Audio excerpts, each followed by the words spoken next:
What is going on, guys? Broken Machine here. Hope you guys are all doing good today. Welcome to a new tutorial. This one's going to be covering a variety of topics, and we're going to keep it rather casual and less structured and rigid and more like a conversation. So the first thing I want to talk about is sprinting.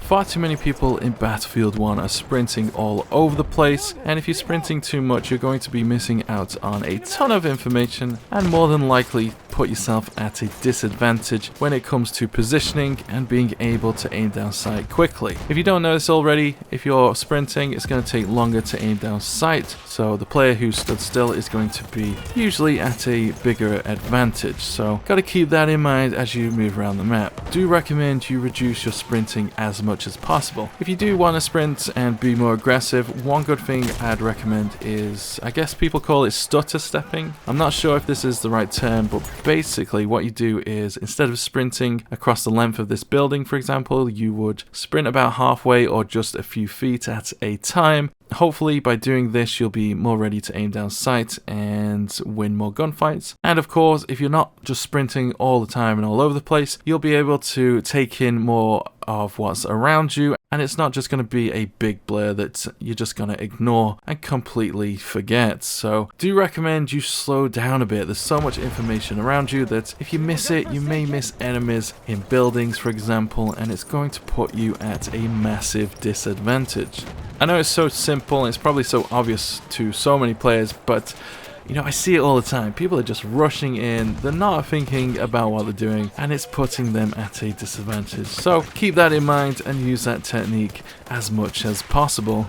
Now next, let's talk about committing to plays. What the hell does that mean? Well, for example, let's say you're a sniper and you jump into a tower, you get a couple of kills, somebody takes you out, and then you go back up there, rinse and repeat, and keep doing that all game. Well, some players in the lobby may not really care, they may just think, oh, there's a sniper up there, but the more experienced and skillful players will pick up on this and they will use your position against you. So, for example, they may just use an AT rocket and take you out, they may try and flank you and get behind you, or they may even just ignore you completely. Maybe they're thinking, you know what, there's a sniper up in that tower, but we need to go and cap those flags over there, and they don't really have any control of the map, so let's just leave them up there and not even bother. So you may not be a sniper, but I'm sure you've been sat behind an object, you get a couple of kills, you die, and then you do it again, or you sit in a corner and do the same thing. Well, the good players in the lobby are going to pick up on that, so keep that in mind before you make your plays. You know, maybe think, you know what, I'll get a couple of kills here, then I'll change position, maybe come back later on.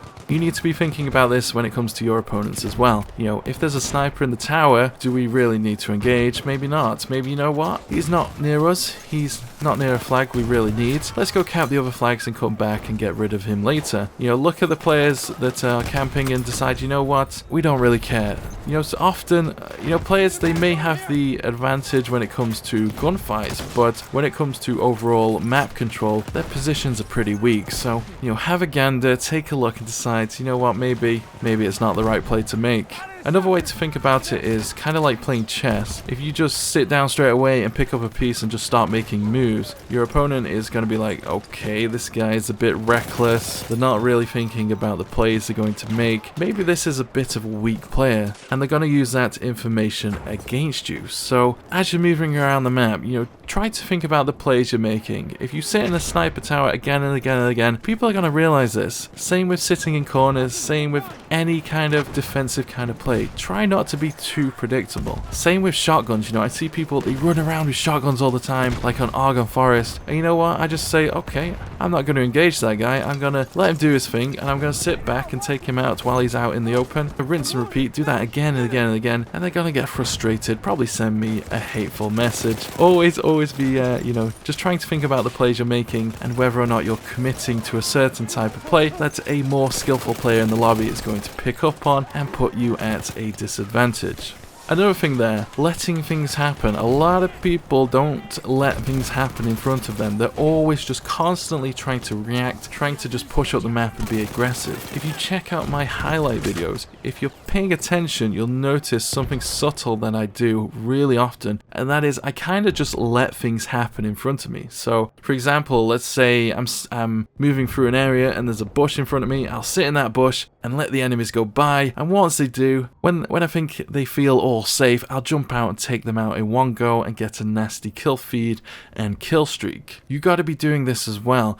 Don't be a player that just constantly reacts all the time. If you just try and let things happen in front of you, often the enemy will let their guard down, they'll think they're safe, and you'll be able to dominate much more easily. I know it's always tempting, to try and push up, but honestly, sometimes you have to let the enemies take the map. Sometimes when the enemy's guard is down, they become vulnerable, and that's when you've got to attack.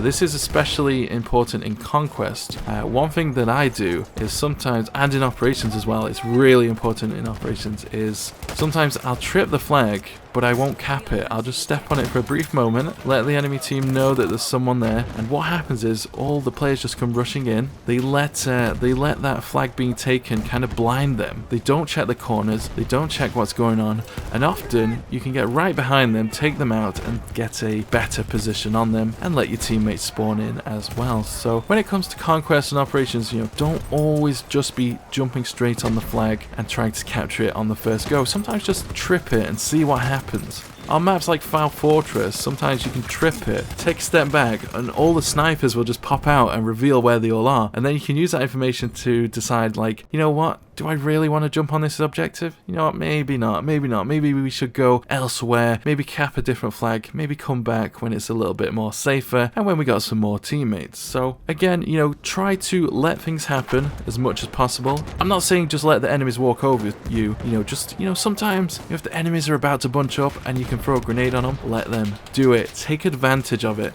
Check out my gameplays. Check out, especially on Fort Devoe. I'm doing this all the time. I cannot stress this enough. I'm doing it all the time because you can't rely on reactions. Too many players are doing this. They are constantly trying to out-aim the enemies, trying to outgun them. It's not going to happen. They are going to get a better position. They're going to outnumber you. So, try and let things happen, and once you get better at it, you'll be more likely to succeed in doing so. So, yes, definitely try that. And do avoid committing to plays all the time, It may just be running out in the open, or I don't know, peeking around a corner, but if you're doing the same thing over and over and over again, people are going to pick up on it, especially the skilled players, and they will use it against you in more ways than one. And just to add to that, actually, let's talk consistency. A lot of people, they send in comments and messages and videos, and they're like, look at this, I can go 40 and 10 on this map, but on this one I can only get scores like 20 to 25 or whatever it may be. And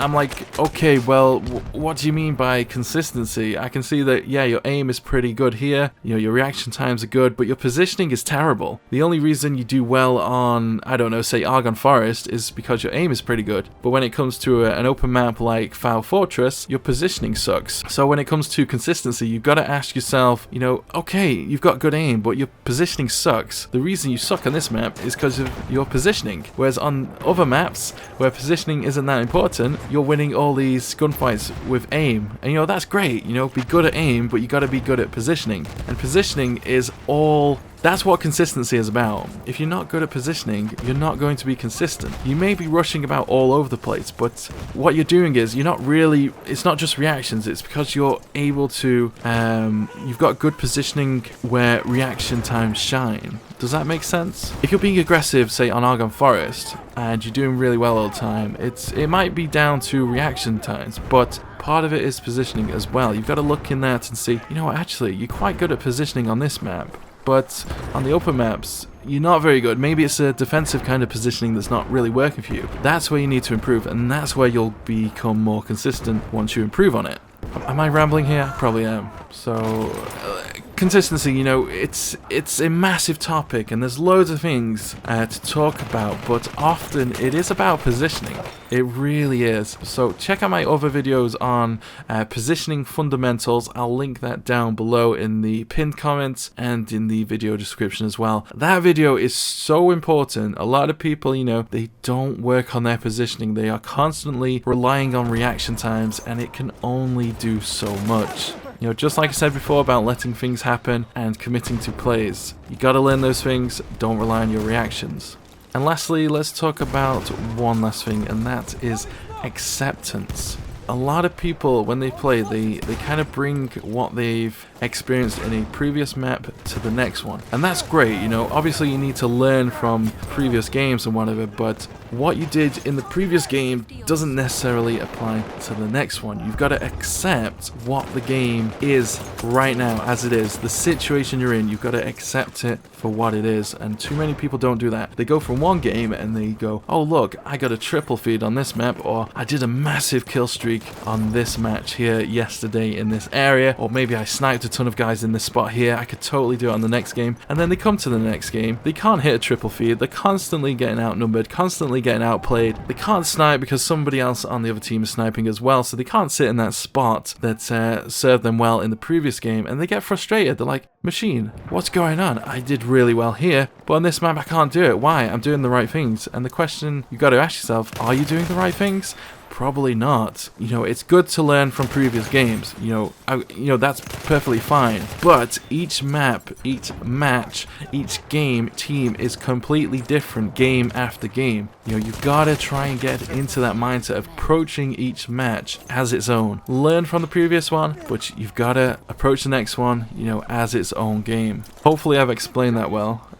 There is more to cover here. I want to expand on these topics, obviously, but this video I just wanted to do it short and sweet, not too long, and just talk about a few things, you know. I'd like to do more like this, where it's more of a conversation, and I hope to hear what you guys think down in the comments below, of course. And yeah, please drop a like if you've enjoyed this video. Hopefully I didn't ramble on too long, and hopefully I've explained what I'm talking about as well. So this isn't scripted, this is completely live, just raw, and I hope you've enjoyed this. Please drop a like if you did. Or I can't even talk now. we're not redoing it. We're gonna end here. Hope you've enjoyed this. Thanks for watching, guys. Thanks for checking out the channel today as well, and hope to see you soon. Take it easy, guys. Catch you later. We're finished here.